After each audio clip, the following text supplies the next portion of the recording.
Welcome to Southern Maryland Sports Journal. I'm your host, Travis Thomas. We're here with Dallas Cogle, sports writer for Southern Maryland newspapers. Dallas, let's talk a little Blue Crabs now. Yes. We're in the second half of the season. Blue Crabs looking real good atop their division.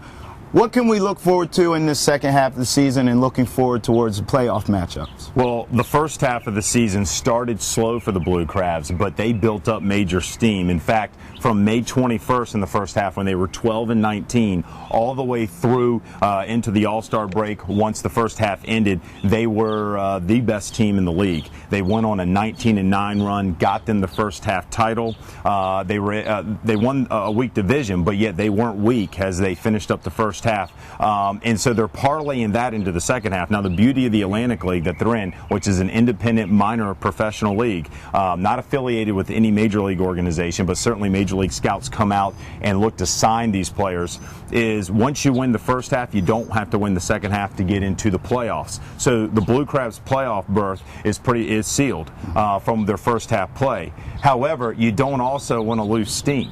Now, sometimes that can be hard to do because the Blue Crabs have some players that have really been shining over the last month and a half, and certainly scouts may take them. One of those is Daryl Thompson. Graduated from La Plata High School in 2003.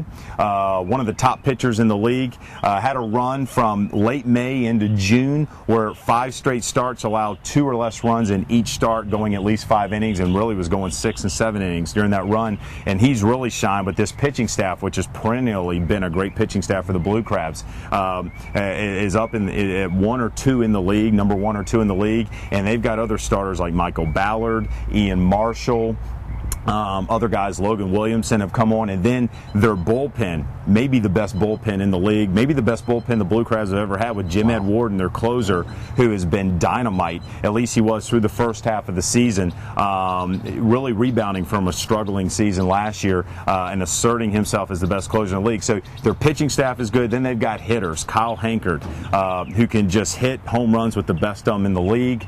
Kyle is a big-time slugger. He's a guy that could go, if he's not already gone, right, by the time this broadcast is aired. He's a guy that could be signed by the majors, by a major league organization to start out in AA or AAA. They have other great hitters on the team. Ryan Mulhern, who plays infield. They've also got Rennie Osuna at shortstop, another guy who plays great defense and also is very scrappy with the bat. Other guys that have come on, Vladimir Sutil.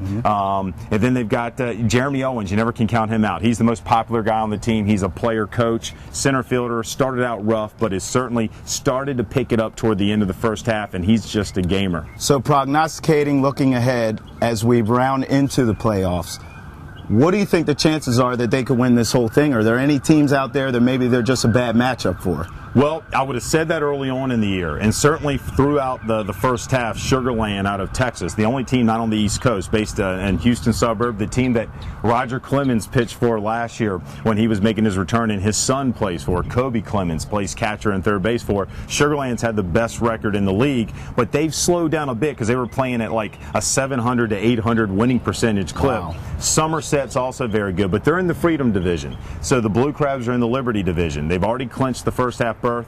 They're already in the playoffs, so they wouldn't face either one of those teams until the championship series. Right. The Blue Crabs have gone to the playoffs now 5 straight years in their 6th year of existence. They've been to the championship series once in 2009.